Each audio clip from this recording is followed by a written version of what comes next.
Hello astrology friends, and welcome to my channel. I'm Shannon from Home Alchemy Astrology, and let's just jump right into June. I think we're going to love it. It's going to be fast, flirty, fun, and a breath of fresh air. It's going to be very mercurial as we head into the summer solstice, especially after all of our beautiful Venusian Taurus energy that we had back in May, probably with a little bit of earth shaking with Uranus in there with the conjunctions. I think, as the dust settles, I think we're going to really love this new movement with Jupiter in Gemini, and we're going to have a stellium in June in Gemini. And one of the first things, and this is like first in our lifetime news, is Jupiter newly entered into Gemini will be trining Pluto in Aquarius, started actually on May 26th. The trine started there, but it will perfect May 31st through June 3rd at 1 degree. I think the effect will be pretty strong actually until the two planets start to separate and move past 5 degrees. So I think we can really feel this right up until about June 25th. And then as Jupiter moves along, Pluto has already begun retrograding backwards into Cap to finish his stay there before permanently moving into Aquarius in the fall. Also, Mercury will be in his home sign of Gemini as well, direct and in conjunction with Jupiter, trining Pluto. We do have Chiron, Mars conjunct on June 3rd as well, squaring Neptune and far from there Saturn, but they're nonetheless highlighting frustrations, I think, about wherever our Aries Chiron wound exists and possibly getting angry about it. Mars rules Aries, about the blockages of Saturn, of how we're going about trying to fix or heal that wound, or maybe, angry with the progress that we're trying to make, or even angry about the wound itself. And we could also feel a little bit of confusion there with Neptune in Pisces, especially getting up to that anaretic degree, of what steps to take to make the changes in healing where we need to take those steps where we feel wounded. On June 6th, we're going to have a new moon in Gemini at 16 degrees, affecting the mutable signs of Pisces, Gemini, Virgo, and Sagittarius, anywhere within 12 to 20 degrees. It will sextile the North Node in Aries, and it will trine the Libra South Node. This new moon will align with Venus and the Sun, but it will square Saturn in Pisces. I don't really see this as too problematic. It can really just be motivation to move past blocks or work through issues surrounding love and communication, starting new projects in that Gemini realm. It could mean having trouble, grounding ourselves, Saturn, mentally, and maintaining focus, especially with all this movement into mercurial Gemini. There's going to be that desire for love and harmony in relationships will be more pronounced. Working with people, opportunities to work with others, money opportunities, new commitments, etc. And then we're going to see a culmination with all of these topics about 6 months from now at the Gemini full moon, December 15th, 2024. Back to that Jupiter-Pluto trine, also with Mercury. This is going to be the first in our lifetime to ever see this exact trine of Jupiter in Gemini to Pluto in Aquarius. The last time Pluto was in Aqua was 1778 to 1798. What does this mean? Well, with Jupiter in Gemini, we're going to see, especially over the next year, a lot of momentum, growth, expansion with internet-based communications, possibly electric vehicles. Gemini rules vehicles. Electricity is ruled by Aquarius. And possibly being more affordable to the hoi polloi. It maybe won't be such a elitist thing to have an electric vehicle. Some of them can be quite expensive and hard to afford for the average person. Sorry about my dog. Early childhood education, we could see big changes with that, revolutionary changes. I would love to see a dismantling of the structure of school as we know it. Not because of the teachers. I love the teachers. We have a lot of them in my family. It's just the way that the education system is in America. It's an old institution, and I feel that it's ripe for change. Mercury in Gemini adds double strength to these topics and with no confusion, as it will be in direct motion. It also Mercury rules intelligence, quick wit, data. Aquarius rules large masses of people, the internet, hopes, dreams, wishes, spirituality, humanitarianism, and then you throw Pluto in the mix, right? And Pluto is, below the surface, deep, rumbling transformation. So maybe we'll see revolutionary, genius ways that groups of people will interact and work together, fighting for social justice in local communities. I always think of the group Anonymous. You'll see them sometimes kind of rise up and enact some social justice to specifically heinous crimes. And they're very much the unseen. I feel Anonymous is so the epitome of Aquarian justice too, and also Pluto in Aquarius. So maybe we'll be seeing more groups like that in the next 20 years. The power will lie with the people, and I think justice will be served where there's been a major imbalance or abuse of power. So I would love to see changes to the education system, especially here in America. Gemini does rule the third house, and the third house does rule elementary education, childhood education, your neighborhoods, siblings, neighbors, marketing, business, and so on. But I think there's going to be a lot more movements, quick changes within smaller local communities, new community education groups. Actually, there was community app that just started in my community. More growth with the homeschooling groups. We're definitely going to see that. Jupiter, education, children, Aquarius, the people. We're going to see a lot of changes with this stuff. And also, I think with Jupiter and Gemini in the opposite sign of Sagittarius, Jupiter rules Sagittarius and Pisces, I think we're going to see a lot of growth away from traditional religion, and especially touching transformational Pluto and Aquarius, who rules astrology and spirituality. We're going to see more growth in the astro world, and fast growth that I believe is here to stay. That's my last bit on Pluto trine Jupiter. Remember, this is kicking off a new 12-year cycle.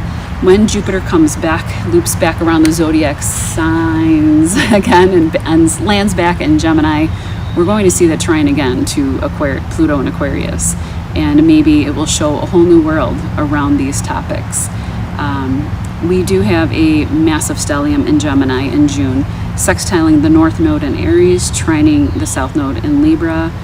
June's going to be a great time for social events, relationships, new relationships, graduation parties, proms, date nights, gatherings, planning new communication projects, opportunities for money around these topics, setting new educational goals, book writing, blog writing.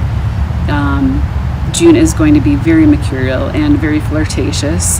Gemini can be a flirty sign. And with Mercury there, full strength, Mercury is also very youthful. So until June 17th, we're going to have Jupiter, the Sun, Mercury, and Venus until June 17th, all in Gemini. Okay, moving on. June 11th, we're going to see a little bit of crunchiness from Mars and Taurus, where Pluto and Aquarius. Flavoring the month, coming exact at 1 degree on June 11th, and then it will start to separate and get a little bit better as Mars moves on. Squares create tension and the need for action.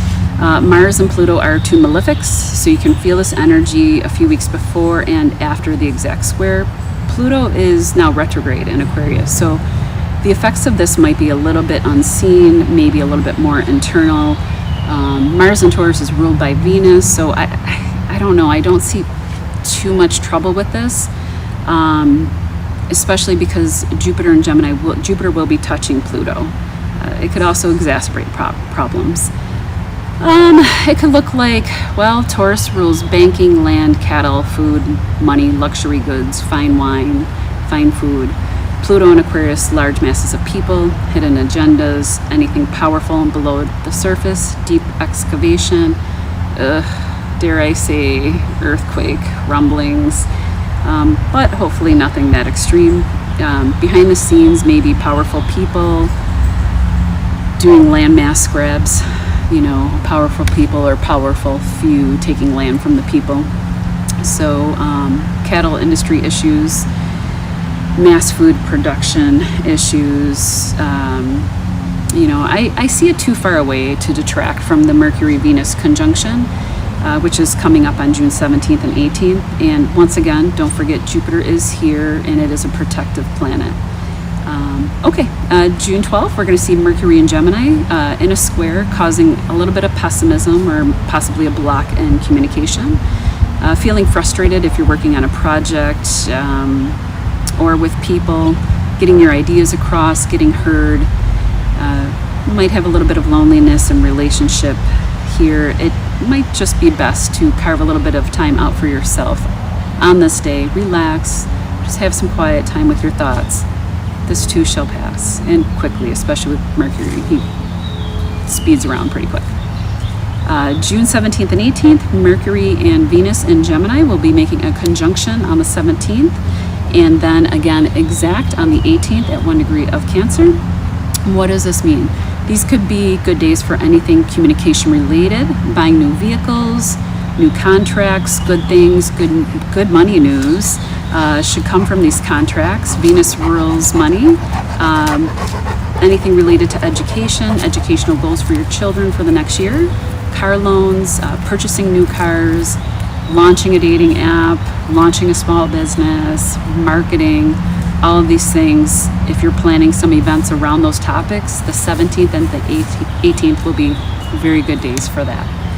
June 20th and 21st, the sun will enter Cancer on June 20th, and we will have a full moon in Capricorn at 1 degree, opposing the sun in Cancer at 1 degree on June 21st. This may look like a culmination around Capricorn Earth sign-based themes of government, politics, powerful institutions, 10th house career-related issues, tangible things like money, land, food in the world. Especially Ceres is there, the nurturing mother asteroid in Capricorn, but she's retrograde. And I feel that when planets and asteroids are retrograde, you feel the effects of them more. They seem and appear closer to Earth. There was a new moon 6 months prior to this full moon, and we might be wrapping up these tangible goals that you have set in your own life to do with career, home, Cancer, and family-related matters, or maybe trying to strike a balance between the two because they will be in an opposition to each other. So there could be a little bit of stress there, especially it's like the two are on the seesaw at the playground. Over the month, we will see a square from Saturn and Pisces. Wait a minute, sorry, I already talked about that. I think by the end of the month, we will be welcoming the soothing, watery Cancer energies.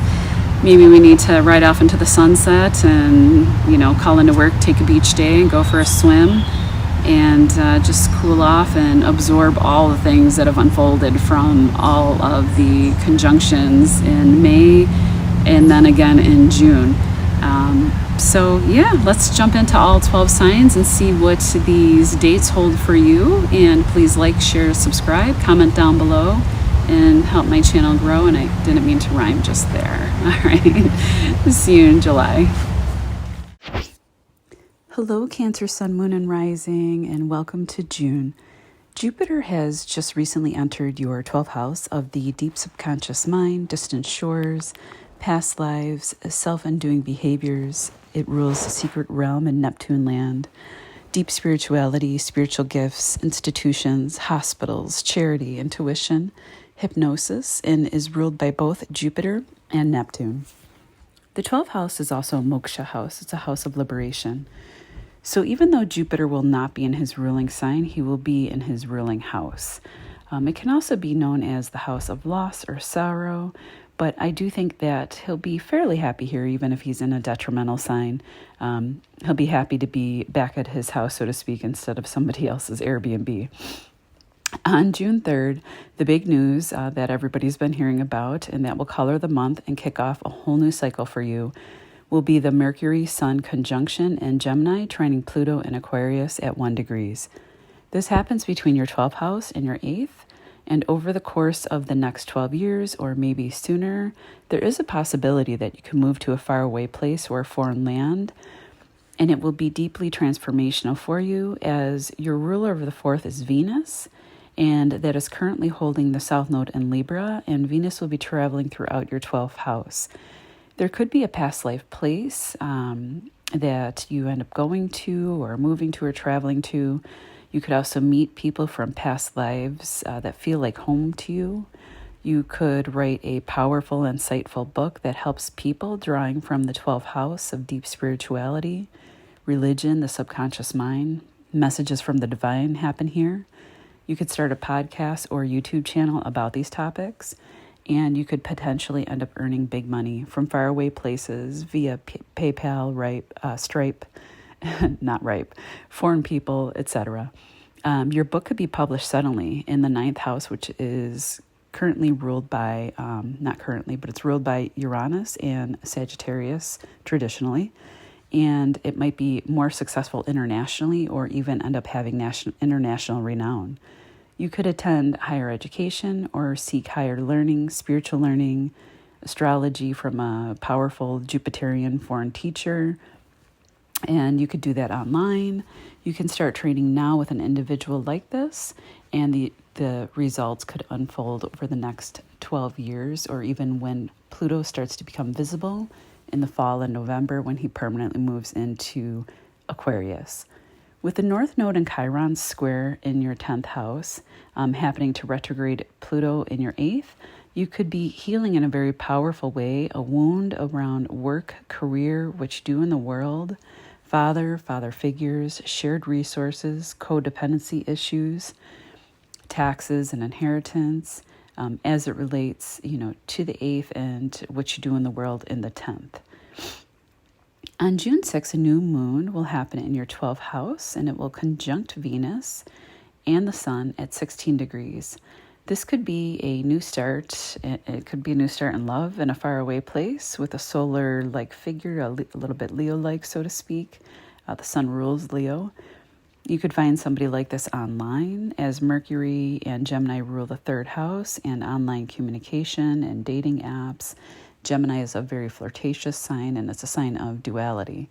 There could be a bit of stress with this aspect with Saturn and Pisces in your 9th. The Sun in Gemini in the 12th will square Saturn and Pisces in your 9th, meaning this could make concrete something you're trying to manifest from the 12th house. The 12th house is very, I guess, I don't want to say illusional, but it can be very misty, foggy with Neptune there.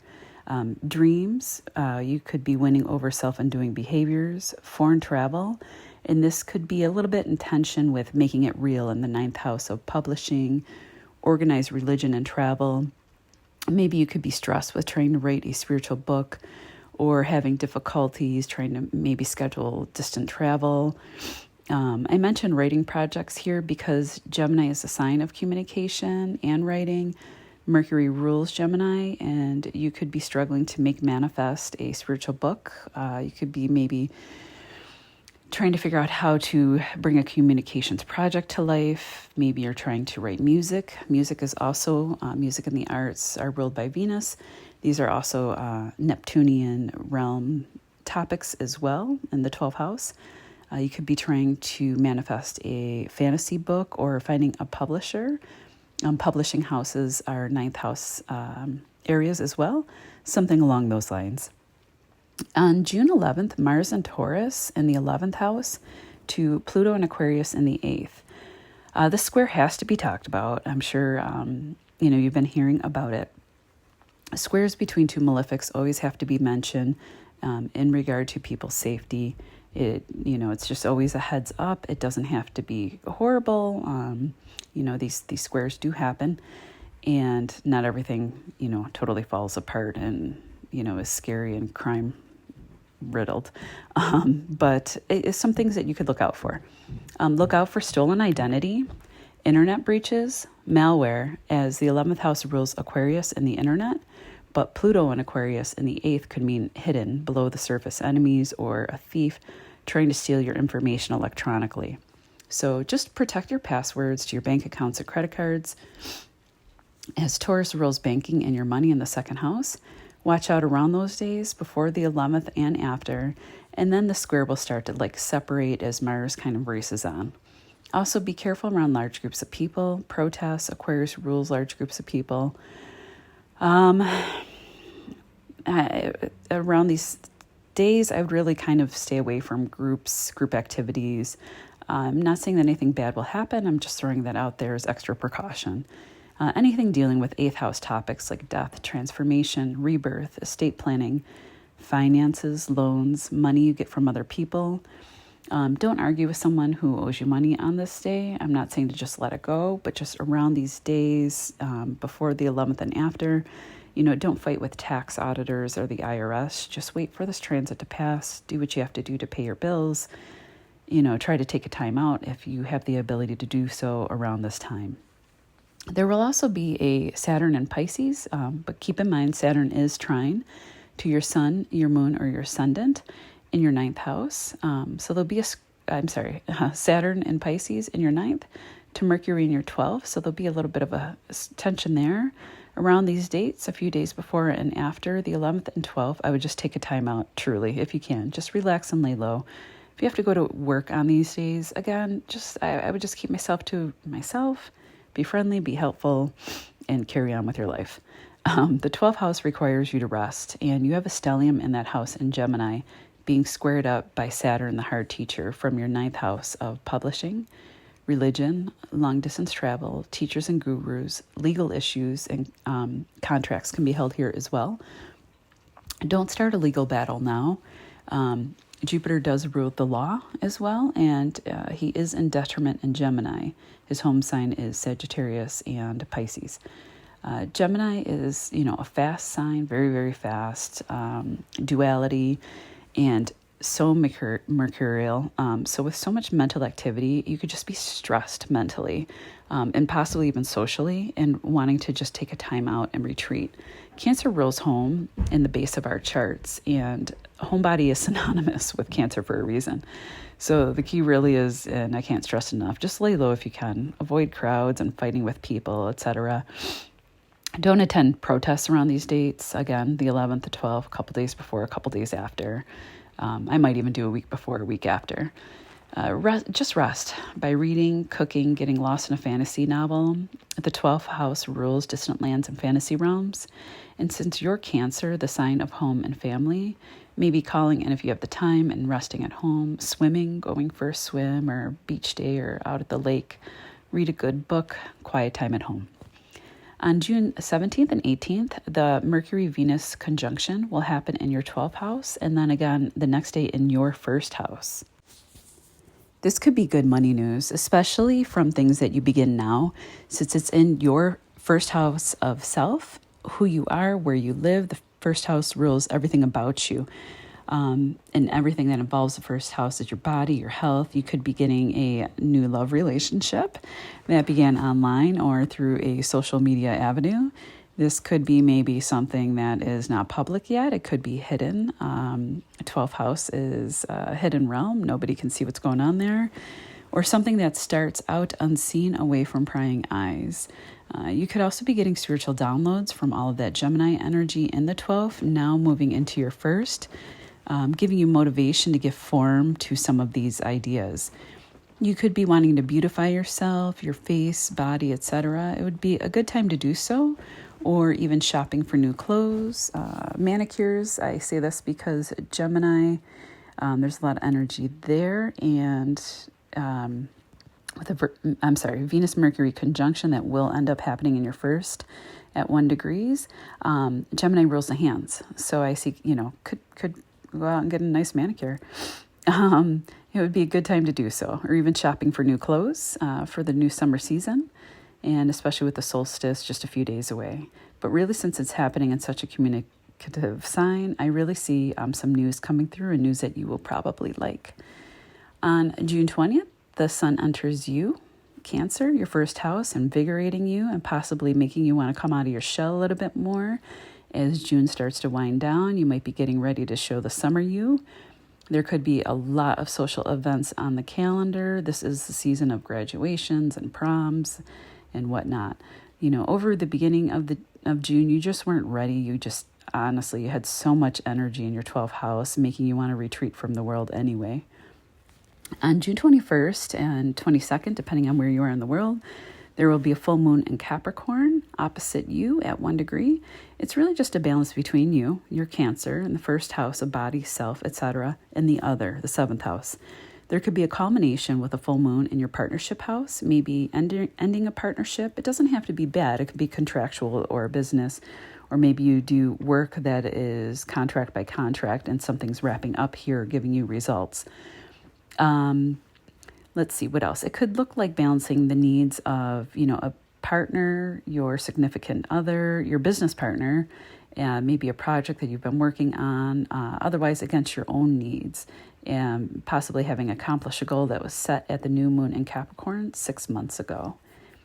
On June 29th, Saturn will start to retrograde back into Pisces for the next few months in your 9th house, having you go back over 9th house topics, revising them, so to speak. So, for example, if you're publisher agent in the 7th house, the 9th house would be publishing, agents, contracts can rule the 7th house. They want you to edit maybe a book or a manuscript. You could be working on that for a few months. But since Saturn trines you, and it's in Pisces, the work probably won't seem so tedious. It could even flow for you and have you put out better work than you had previously done before. Retro is going back over something, so maybe you're going back over things, fixing them in relationship to a 9th house matters. You can also travel back to a place you've been before. July will bring the focus into your first house of self, physical image, everything about you and your world, as these planets will be moving direct, making you feel much less lethargic, more motivated, and ready to engage with your environment. See you next month, Cancer.